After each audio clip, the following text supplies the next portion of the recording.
मैं आपका स्वागत करता हूं आपके अपने YouTube channel online agriculture lovers पर। जैसा कि आप लोगों को पता है, हमारे चैनल द्वारा यूपी कैडेट और 11th 12th एग्रीकल्चर स्टूडेंट्स जो यूपी बोर्ड की तैयारी कर रहे हैं उन लोगों की बिल्कुल फ्री क्लासेस हमारे चैनल द्वारा चलाई जा रही हैं। और हमने और हमारी टीम ने मिलकर के और प्लानिंग की जिसमें बीएससी एग्रीकल्चर फर्स्ट सेमेस्टर की तैयारी बिल्कुल फ्री कराई जा रही है। तो आप लोग हमारे चैनल से जुड़कर बिल्कुल फ्री तैयारी कर सकते हैं। आज की क्लास में हम पढ़ेंगे बीएससी एग्रीकल्चर फर्स्ट सेमेस्टर का एक सब्जेक्ट, वो होगा एलिमेंट्री मैथमेटिक्स। पहले तो इसका देख लेते हैं कोर्स कोड क्या होता है। कोर्स कोड होता है UGR 113। ये बेसिकली जो यूपी कैडेट द्वारा क्वालिफाई करने के बाद सीएसए, मेरठ, बांदा और एनडीयूटी में जाते हैं, उन लोगों का जो कोड होता है सेम होता है। और जो सिलेबस होता है ये अधिकतर सारी यूनिवर्सिटियों से मिलता है। जो एग्रीकल्चर के स्टूडेंट्स होते हैं, चाहे राजस्थान से हो, बिहार से हो या अदर स्टेट से हो, तो उनका सिलेबस जो मिलता है, बट जो कोड होता है वो सबका चेंज हो। तो आज का हमारा टॉपिक रहेगा, सब्जेक्ट क्या है, UGR 113 कोड है हमारा, कोर्स कोड। और सब्जेक्ट हमारा है elementary mathematics. Elementary mathematics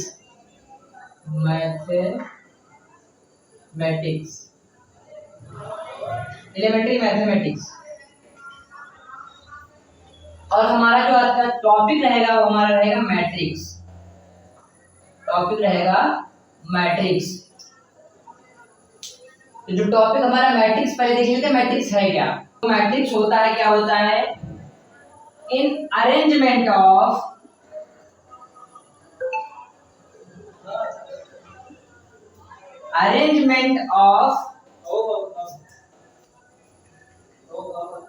number of elements. M का मतलब क्या है यहाँ, M मतलब रो, और जो N यहाँ लिखा है, एंड N जो है, N का मतलब क्या है, यहाँ पर N का मतलब है कॉलम।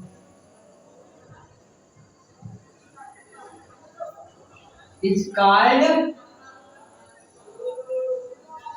मैट्रिक्स। अगर हिंदी में बात करें, मैट्रिक्स क्या होता है, नंबरों को रो और कॉलम में व्यवस्थित करना मैट्रिक्स कहलाता है या अवयव कहलाता है। एग्जाम्पल के थ्रू देखें तो आप लोगों को समझ में आएगा। जैसे कि इसका जो सिंबल होता है, इस टाइप से हम इसको डिनोट करते हैं, ये होता है। इसके अंदर हम नंबर जैसे 2, 3, 4, 5, 6, 7, 8, 9 और 0, इस तरीके से। जो इसमें हॉरिजॉन्टली जो होती है लाइन, ये हॉरिजॉन्टली ये हमारी रो होती है। क्या होती है, रो। और जो ये वर्टिकली होता है ये हमारा कॉलम होता है। वर्टिकली कॉलम होता है, हॉरिजॉन्टली रो होता है। तो इसको रो और कॉलम में व्यवस्थित करना क्या कहलाता है, मैट्रिक्स। क्या, रो और कॉलम में व्यवस्थित करना मैट्रिक्स कहलाता है। अब बात करें मैट्रिक्स के जो टाइप होते हैं, बहुत सारे टाइप, कम से कम 10 से 12 होते हैं। तो हम मेन जो टाइप है उनकी बात कर लेते हैं। मेन जो टाइप है उनकी बात कर लेते हैं, जो अधिकतर पूछे जाते हैं। ऑब्जेक्टिव और डिस्क्रिप्टिव दोनों में पूछे जाते हैं। अधिकतर CSA, main campus, Lakhimpur Kheri campus, Hardoi campus, इन लोगों का जो पेपर होता है एकदम सेम होता है।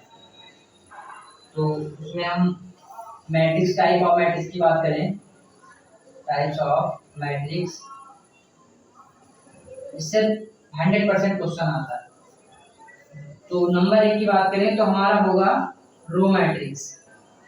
रो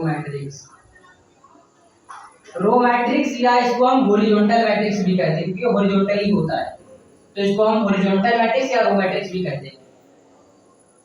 ए matrix having a single row, क्या होता है इसमें, single row is called row matrix. मतलब एग्जांपल अगर देखें, इसमें A B C एक हॉरिजॉन्टली लाइन सिर्फ होती है, इसमें क्या है, हॉरिजॉन्टली लाइन होती है, इसको क्या कहते हैं, रो मैट्रिक्स। इसी को हम हॉरिजॉन्टल मैट्रिक्स भी कहते हैं।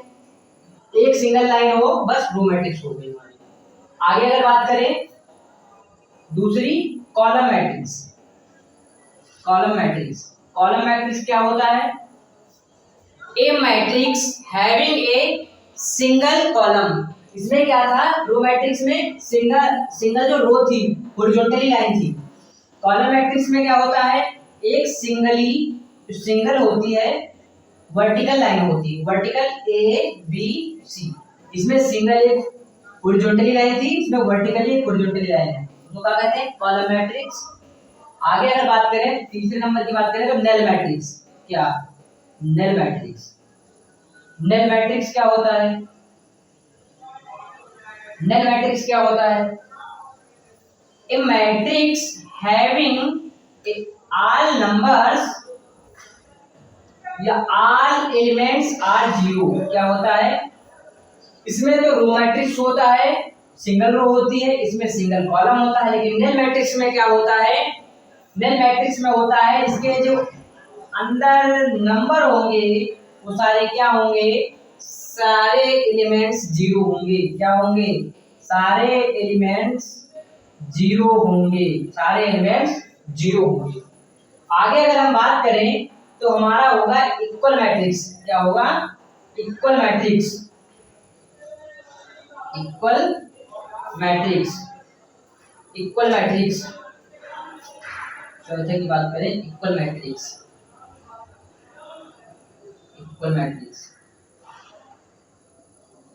इक्वल मैट्रिक्स इसमें क्या होता है, टू मैट्रिक्स आर ऑर्डर इनका सेम होता है, रो एंड कॉलम सेम होते हैं। क्या होते हैं, जितने रो होंगे उतने ही कॉलम होंगे। इसमें दो मैट्रिक्स होंगे, जैसे एक ए होगा और ए हमारा क्या है, 2 3 4 5 6 7 8 9 और 0।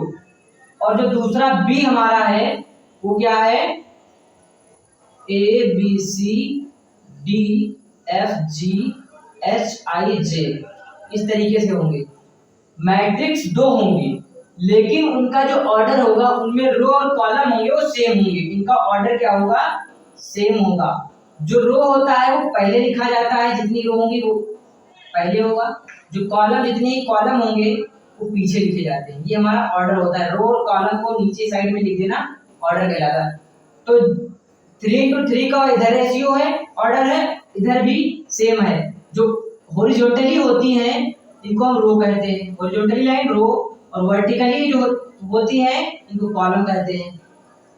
मैंने बता दिया पहले ही। तो इसमें और इसमें ऑर्डर क्या है, सेम है, 3 का।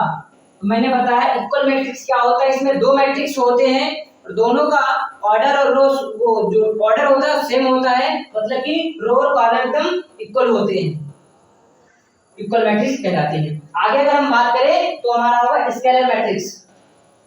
आगे हम बात करें अगर तो यह डायगोनल मैट्रिक्स, इस तरह सॉरी डायगोनल मैट्रिक्स। क्या होगा, diagonal matrix, diagonal matrix, diagonal matrix. Diagonal matrix में क्या होता है, एक एग्जांपल से समझे तो एक डायगोनल मैट्रिक्स समझ में आएगा। इसमें क्या होता है, ये मैट्रिक्स कोई हमारी है, इसमें जो विकर्ण होता है डायगोनल होता है, ये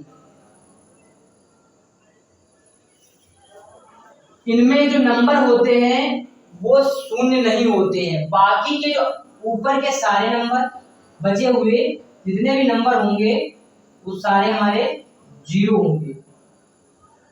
जो डायगोनल होगा उसमें नंबर हो सकता है ए बी सी, इस तरीके से कोई ना कोई नंबर होगा वो जीरो नहीं होगा। बाकी के जितने भी ऊपर और नीचे के रह जाते हैं त्रिकोण में वो सब क्या होते हैं, जीरो होते हैं, सब डायगोनल मैट्रिक्स कहते हैं।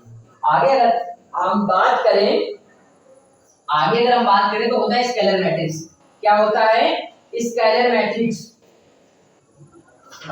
Scalar matrix,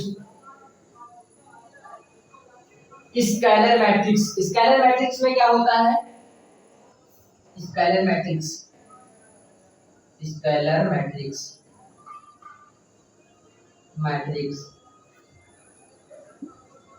scalar matrix same diagonal matrix के जैसा होता है। उसमें क्या होता था, जो नंबर होते थे ए बी सी इस तरीके से हो सकते थे, बदले हो सकते थे, 1 2 3 करके हो सकता था या 4 5 6 करके हो सकता था, लेकिन डायगोनल में ही होता। इसमें भी जो स्केलर मैट्रिक्स है, इसमें भी नंबर जो होंगे वो इस डायगोनल में ही होंगे, जीरो नहीं होंगे, बट जो ये नंबर होंगे यहाँ के वो सेम होंगे। सेम मतलब यहाँ पर ए होगा, यहाँ पर भी ए होगा, यहाँ पर भी ए होगा, मतलब यहाँ एक एक भी हो सकता है, दो दो भी हो सकता है। कहने का मतलब है जो डायगोनल में नंबर होगा वो सेम होगा, स्केलर मैट्रिक्स कहते हैं स्केलर मैट्रिक्स। ये हमारा ऑब्जेक्टिव में जितने भी मैट्रिक्स हमने बताए हैं ये ऑब्जेक्टिव में ज्यादातर पूछे जाते हैं। आगे अगर हम बात करें तो हमारा आगे है यूनिट मैट्रिक्स या आइडेंटिटी मैट्रिक्स। क्या है? यूनिट मैट्रिक्स या आइडेंटिटी मैट्रिक्स। यूनिट मैट्रिक्स या इसी को हम आइडेंटिटी मैट्रिक्स भी कहते हैं। आइडेंटिटी मैट्रिक्स, इसमें क्या होता है, सेम ये भी डायगोनल के टाइप का होता है, स्केलर के टाइप का होता है। स्केलर में क्या होता था कि हमारे जो नंबर होते थे डायगोनल के अंदर, जो नंबर होते हैं वो सेम होते हैं, ए होगा, एक होगा, दो होगा, लेकिन सेम होगा। स्केलर में सेम होता है। डायगोनल में क्या होता था, डायगोनल में A B C number change होते थे, उसमें 1 2 3 करके हो सकता था, 4 5 6 करके हो सकता था। अगर यूनिट की बात करें, यूनिट या आइडेंटिटी मैट्रिक्स की बात करें, सेम डायगोनल के जैसा होता है। इसमें भी डायगोनल में ही नंबर होते हैं, बट इसकी जो यूनिट होती है उसके अंदर नंबर होता है वो हमेशा एक आता है। हमेशा क्या आता है? एक ही आता है। इस तरीके से बाकी के जितने भी नंबर होंगे वो सारे जीरो होंगे। बाकी के जितने भी नंबर होंगे ऊपर नीचे वो सारे जीरो होंगे। आगे अगर हम बात करें तो आप लोगों को समझ में आ गया होगा। आगे एक और मैट्रिक्स की बात कर लेता हूं जो इंपॉर्टेंट है, स्क्वायर मैट्रिक्स।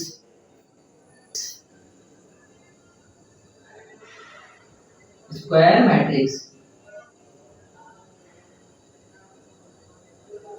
स्क्वायर मैट्रिक्स की अगर बात करें, इसमें क्या होता है, ये मैट्रिक्स नंबर जो होते हैं row and column, square matrix में रो एंड कॉलम इक्वल होते हैं। स्क्वायर मैट्रिक्स में रो एंड कॉलम मतलब इधर के नंबर और इधर के नंबर सेम होंगे। जैसे अगर देखें ए बी A2 B2 इस तरीके से, मतलब इसकी दो रो, कितनी रो है? दो रो। अगर कॉलम की बात करें तो दो ही कॉलम। कितने कॉलम है? दो कॉलम है। तो कितना इसका ऑर्डर कितना बना? पहले जो होगा वो रो होगा, तो दो कितने रो है? दो। दूसरा जो होगा वो कॉलम होगा, तो इसका ऑर्डर होगा 2 × 2। तो हमने क्या बताया, इक्वल होंगे। क्या होंगे? स्क्वायर मैट्रिक्स में जो ऑर्डर होगा वो सेम होगा। क्या होगा? इक्वल होगा। कॉलम और रो, जो कॉलम है और रो है वो बराबर होंगी। आगे हम और अगली क्लास में बात करेंगे addition matrix and subtraction matrix. मिलते हैं अगली क्लास के साथ। Thank you.